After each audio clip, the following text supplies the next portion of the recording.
Hello, everyone. I just wanted to make a short video this morning. I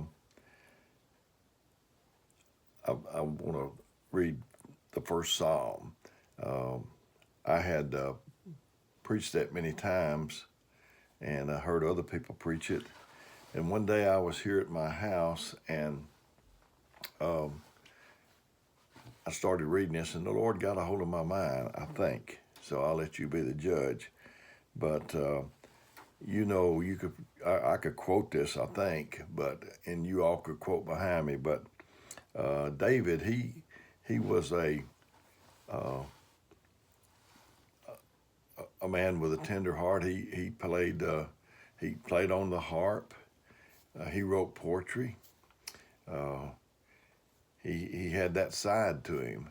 He probably looked like a pushover to people, little old bitty guy.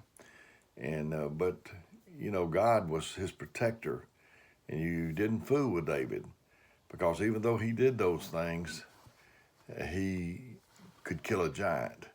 So, God's man or God's people, um, God protects them. I remember once I worked at this place. I might have told this before, but I worked at this place, and uh, Brother Willie Wooten worked with me. God bless his heart. I love him. And there was a supervisor that was giving me a hard time, and Brother Willie told this man, said, uh, "You know that Brother Dale's a minister, don't you?" Well, it didn't impress that man any. He said, "Yeah, I know." And so Brother Willie said, he could ask the Lord to do something good for you. And it was like a light bulb went off in that man's head, and he said, "Yeah, he could."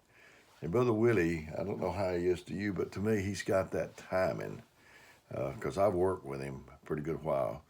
And he's got that timing that he can tell you something and it'll register. And he waited just a minute or two, and he told that guy, said, yeah, he could ask him to do something good, or he could ask him to do something else to you. And I don't know what that man thought I might do to him, but he never bothered me anymore. I don't know if he thought I'd turn him into a bullfrog or whatever, but I'm telling you that God will fight our battles. And the Bible said, when a man's ways please the Lord, he maketh even his enemies to be at peace with him. So let's go on and read this. It said, "Blessed is the man that walketh not into the counsel of the ungodly, nor standeth in the way of sinners, nor sitteth in the seat of the scornful." I said blessed, blessed, ever how you want to say it. When I read something like that's got blessed in it, I pay attention. I want to know how to be blessed. I know in the Sermon on the Mount, he said, "Blessed are the peacemakers," and all those things. And I paid attention because I want to be a blessed person. So, but when I read this that time at home, I was telling you about, I saw this man running. Uh, that was described in Hebrews 12, where he said, "We run our race with patience." I'm not trying to outrun you, uh, and you're not trying to outrun me. We're just trying to make it across the finish line. So uh, the man was running, and then I saw him where he was running. There was people over on the sides, and they, like a race, and they were saying things to him and about him, and it caught his attention, and he slowed down from a run to a trot so that he could hear them a little bit better. So he went from running to trotting. Then in a little bit he couldn't hear them enough, so he started standing so he could hear what they were saying. Then when he couldn't hear all that he needed to, and finally he did, and it discouraged him, and he started sitting in the seat of the scornful. I've seen so many people like that in my time, that they started off running, but then they got discouraged and they listened to the voices that was talking to them. But this says, "But his delight is in the law of the Lord, and in his law doth he meditate day and night." I don't think that we have the time now. Jesus had a garden that he went to. You need a quiet place. He told us to enter into our closet. We need somewhere quiet. With the day that we're living in, you click on something, it takes you to 10 more things. And then you spend hours or an hour on that, and we don't get back to the Word, and we don't get to our prayer that we need to do. So he told us to meditate day and night. We need some quiet time. This is my office that I'm in, and this is a place I can come. I call it my laboratory, where God can get a hold of my mind if he'd like to. And in his law doth he meditate both day, and he should be like a tree planted by the rivers of water, that bringeth forth his fruit in his season. His leaf also shall not wither, and whatsoever he doeth shall prosper. Boy, sign me up for that one. I want to be. I don't want the Midas touch in business, where everything I touch turns into a profit. But I would like that whatever I do in the ways of the Lord, if it's lay hands on somebody or preach or just a pat on the back, I'd like for it to prosper. I'd like for that to prosper. The ungodly are not so, but are like the chaff which the wind driveth away. Therefore the ungodly shall not stand in the judgment, nor sinners in the congregation of the righteous. For the Lord knoweth the way of the righteous, but the way of the ungodly shall perish.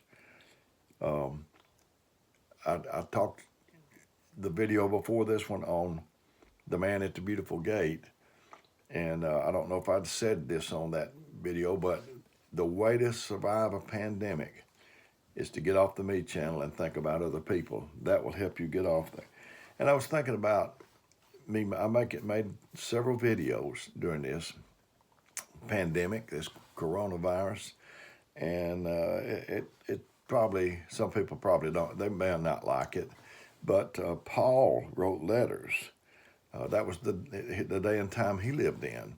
He wrote letters. We don't write letters to churches. I've never wrote a letter to any of them,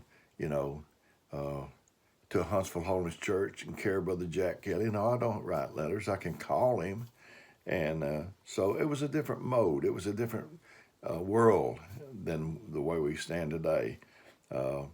We got cell phones. We can call each other. We can get information to each other pretty quickly.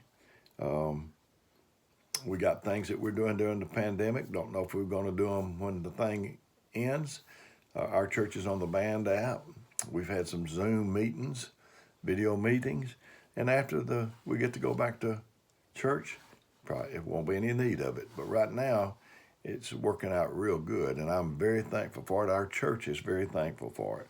So if I can help you during this time or any time, I'd appreciate it if you call me. I had I don't know why this come to my mind, but I had a man that wanted a worldly man. He wanted me to help in his mother's funeral, and he was wanting a certain song that Brother Josh Ashley wrote called Heaven, and he wanted that played, and he wanted to know if anybody had a CD. So somebody had 2 CDs, and they gave them to him and said, maybe one don't work, the other one will. And I took him to him in Huntsville, about 23 miles away. Met him. No, excuse me, I did. I met him in Hazel Green, and in the parking lot, and I gave him the 2 CDs, and he couldn't say thank you enough. Thank you. That I went out of the way to do all that. And I said, that's what I do. I think if you put out there that that's what you do, that's what you ought to do. If you hang your shingle out, and I'm trying to hush, but this just keeps coming to me. I was shaking hands at the back of Meridianville once. A bunch of times, but this was on the first Sunday, our regular meeting, and then the door came a man, not a young man, came a man, and he said, I think I'd like to be a preacher. I'm easygoing. You can ask anybody. I was easygoing before I received the Holy Ghost. I just wasn't doing it in the right way. But it kind of touched something in me, and I said, "You think you might want to be a preacher?" And he said, "Yeah." And I said, "What part of it is it that you like?" I said, "Do you like it that whenever you go somewhere, they probably recognize you?" And he was grinning and nodding. I said, "And maybe they may give you a little money before you leave that place on that visit." And he's nodding. I said, would you like to do the weddings and the baptisms? I said, but you don't want to do the funerals?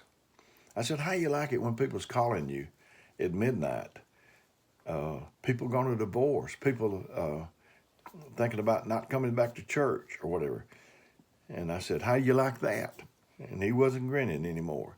And I said, Bud, you get it all. You can't pick and choose the parts of the ministry that you want to do. If God calls you and sends you into the ministry, you've got it all. And you need to be able to talk to people and listen and them not feel like that it's going to be strode all over the country. I think that if you know something, you ought to tell people. If you don't know, that's what you ought to say is, I don't know. I worked for Schwartz Industries selling parking lot sweepers years ago. I just keep thinking of things, but I'm going to try to cut it off after this. And I went to Detroit, Michigan, and sold a man a parking lot sweeper. I don't know why I would, I ought to knew better than to work there because I'm not mechanically minded. Anybody that knows me can tell you that I'm not mechanically minded. I can't fix your car. I can't build your house, but I can do something like this. So that's what I try to do. But anyway, the man bought the sweeper, and he was driving the sweeper, and he was driving me back to the motel in Detroit where I could get a taxi, where I could go to the airport and come back home. And as he drove along and I rode with him, he said, how does this work on this sweeper? And I said, I don't know. And he said, we rode a little further, and he said, well, how does this work on this sweeper? And I said, I don't know, because I didn't know.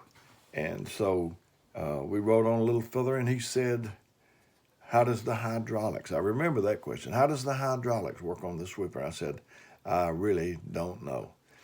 And he said, you know what? He said, you're either the biggest con artist I've ever met, or you're the most honest person I've ever met. And I looked at him the way I'm looking into this camera. And I said, I am the real deal. If I know, I say I know. If I don't know, I say that I don't know. And I don't know.